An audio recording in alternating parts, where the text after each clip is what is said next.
Gue masih ngerasa karakterisasi Spencer di Resident Evil Requiem itu tidak konsisten dengan penggambarannya selama ini, thanks to beberapa kekurangan dalam penulisannya Requiem. Tapi mungkin ada beberapa cara lainnya untuk menjelaskan motivasi seorang Oswald E. Spencer yang mana akan gue coba breakdown beberapa POV-nya di video penjelasan kali ini. Jadi gak usah lama-lama lagi, langsung aja masuk ke videonya sekarang.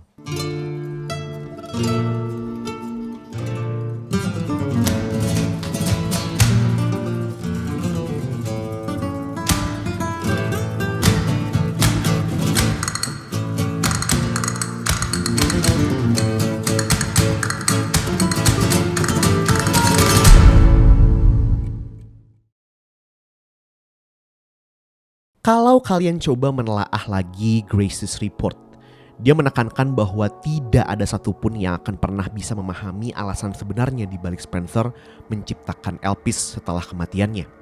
Ditambah lagi banyak catatan Spencer yang sudah hilang. Dari sini dan dengan mempertimbangkan penggambaran karakternya selama ini, menurut gue cara lain untuk melihat motivasi Spencer adalah balas dendam dan paranoia, bukan penyesalan. Kenapa gitu? Kita mundur sedikit ke tahun 60 dan 80-an. Seperti yang kita tahu, pada saat itu Spencer sudah sangat paranoid dengan James Marcus dan Edward Ashford. Takut bahwa penelitian progenitor virus mereka akan digunakan untuk mengambil alih pengaruhnya sebagai CEO Umbrella Corporation dan merusak impian eugenikanya. Ashford adalah korban pertama paranoia Spencer dalam sebuah kecelakaan lab yang sudah direncanakan. Sementara Marcus adalah proses yang cukup panjang. Dimulai dari Spencer yang mencabut jabatannya sebagai direktur pusat pelatihan Umbrella hingga berujung pada operasi pembunuhannya dan pengambil alihan proyek virusnya oleh William Birkin dan Albert Wesker, tentunya atas perintah Spencer.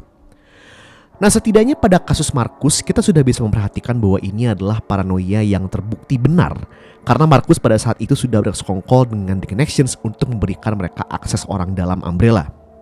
Kemudian, ARC yang menjadi tempat Elpis dikembangkan mulai beroperasi sekitar tahun 1980-an. Tidak lama setelah Spencer memutuskan untuk membunuh Marcus akibat paranoianya.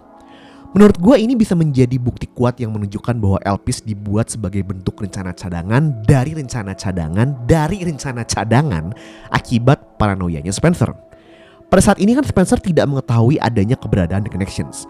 Tapi dia sendiri menyebutkan secara spesifik bahwa organisasi seperti Tricell, HCF, dan The Family itu akan selalu mengincar proyek virusnya untuk kepentingan senjata biologis. Ia kemudian menyebutkan bahwa Elpis akan menjadi hal yang mengakhiri mereka semua dan mengakui bahwa Elpis juga dapat mengakhiri Umbrella.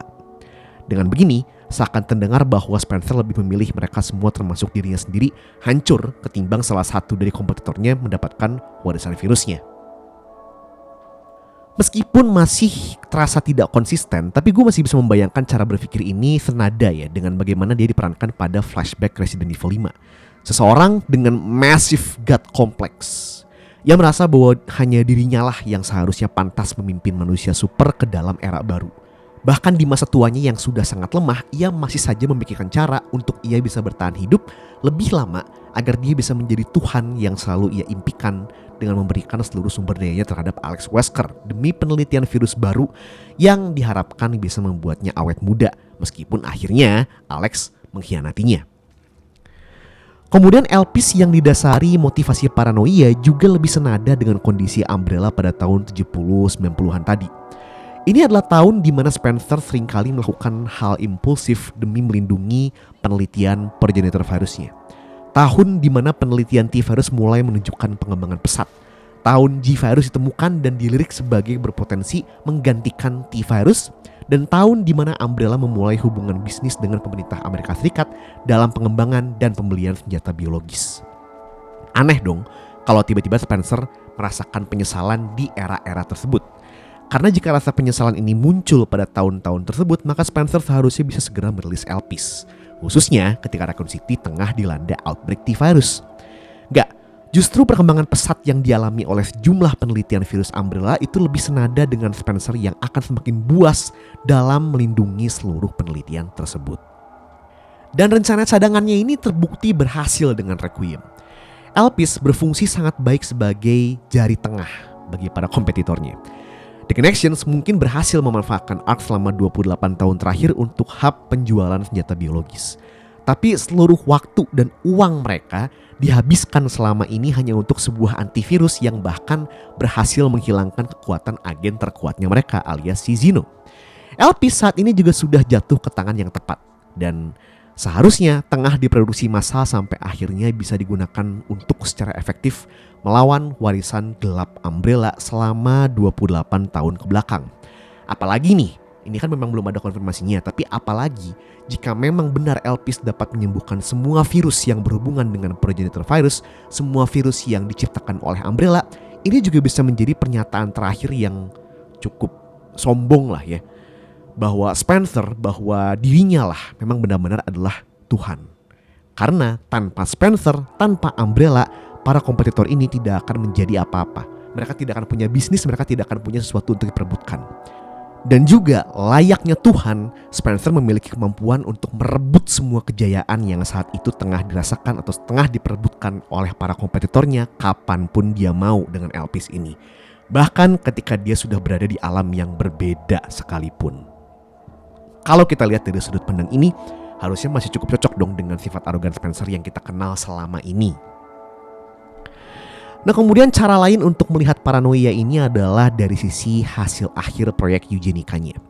Again, Spencer bermimpi menjadi Tuhan dari ras manusia superior yang hendak dia buat menggunakan progenitor virus. Tapi bagaimana jika suatu hari nanti ras manusia ini membelot? Atau bagaimana jika ternyata tubuhnya sendiri tidak sanggup menerima modifikasi virus yang berhasil dia ciptakan? Atau simpel, bagaimana jika virus buatannya lepas kendali dan justru malah mengancam keberlangsungan bumi?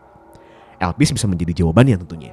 Seperti sebuah tombol reboot yang lagi-lagi bisa kita analogikan sebagai kemampuan Tuhan ya untuk menghancurkan segala sesuatu sesuai kehendaknya. Spencer adalah pencipta ras manusia super ini, namun dia juga dapat menghancurkan mereka semua hanya dengan satu suntikan Elpis saja. Tapi setelah menjelaskan semua sudut pandang di atas, tetap mungkin kok sebenarnya Spencer itu merasakan penyesalan.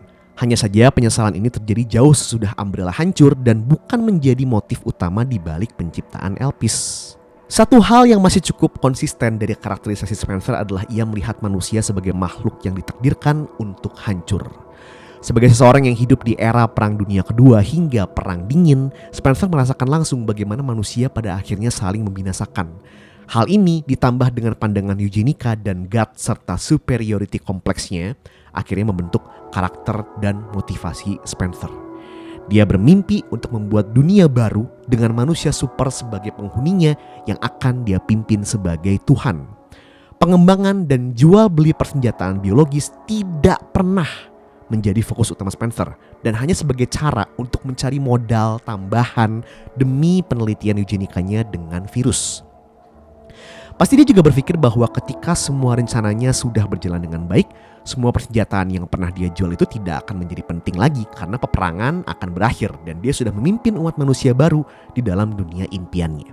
Jadi sekali lagi, Spencer tidak pernah ingin menjadi gembong senjata biologis. Tapi dia ingin memaksa evolusi umat manusia menggunakan virus yang kebetulan virusnya bisa digunakan sebagai senjata biologis. Namun apa jadinya? Umbrella runtuh berkat intervensi dari berbagai pihak khususnya para kompetitor dan pengkhianat. Senjata dan virus ciptaannya diperebutkan dan marak di pasar gelap dan akhirnya melahirkan era dan bentuk peperangan baru. Ditambah dengan aksi bioterorisme yang juga kian marak. Para kompetitornya pun selalu dengan jelas menyatakan bahwa mereka hanya tertarik untuk mendominasi dunia melalui perang dan keunggulan senjata biologis. Bahkan The Connections, at least sampai sekarang ini sejauh ini masih memiliki motivasi yang tidak lebih dari sekedar keuntungan materi, dominasi medan tempur, politik dunia, dan kekuatan militer. Sangat bertolak belakang dengan apa yang menjadi impian Spencer selama ini kan. Nah penyesalan Spencer bisa kita lihat dari sisi ini. Bahwa pada akhirnya semua usahanya selama ini hanya membawakan lebih banyak kebinasaan pada umat manusia. Ditambah lagi pada hari tuanya dia sudah tidak berdaya dari sisi fisik maupun material untuk membalikkan keadaan ini. Lalu apa yang bisa dilakukan oleh orang tua lemah yang sudah dihantui rasa bersalah ini untuk menebus kesalahannya? Apparently, menurut Spencer adalah dengan mengadopsi seorang anak yatim piatu dan memberikannya kehidupan yang layak. Anak yang akhirnya menjadi Grace Ashcroft. Apakah ini bentuk penebusan yang baik? Sama sekali enggak. Tapi memang disinilah intinya. untuk semakin menggambarkan Spencer sebagai seseorang yang egois dan arogan. Jadi bahkan dikala dia sedang merasakan penyesalan, alih-alih bertanggung jawab dan menyerahkan dirinya ke pihak berwajib, dia memilih jalan keluar mudah dengan sesimpel mengadopsi seorang anak. Ya bener sih, ini adalah tindakan yang baik mengadopsi anak yatim piatu. Tapi ini hanya cukup untuk mengobati mungkin perasaannya sendiri aja. Tidak dengan dosa-dosa yang sudah dia perbuat selama tenurnya sebagai CEO Umbrella Corporation. Tidak juga dengan korban-korban yang sudah berjatuhan akibat tindakan God kompleksnya dia. Bahkan yang lucunya dia juga mengatakan bahwa Grace adalah harapannya. Harapan untuk apa gitu? Kenapa juga dia harus menggantungkan harapan pada seorang anak yang tidak mengetahui apa-apa soal Umbrella ataupun virus-virusan? Hal ini juga semakin menjadi lucu mengingat bertahun-tahun kemudian Grace malah menjadi target para kompetitornya. Target dari dosa-dosa lampaunya, nasib yang sebenarnya sangat bisa dihindari jika saja Spencer tidak pernah mengadopsi Grace sama sekali. Jadi sangat cocok dengan apa yang dikatakan Wesker ketika dia membunuhnya.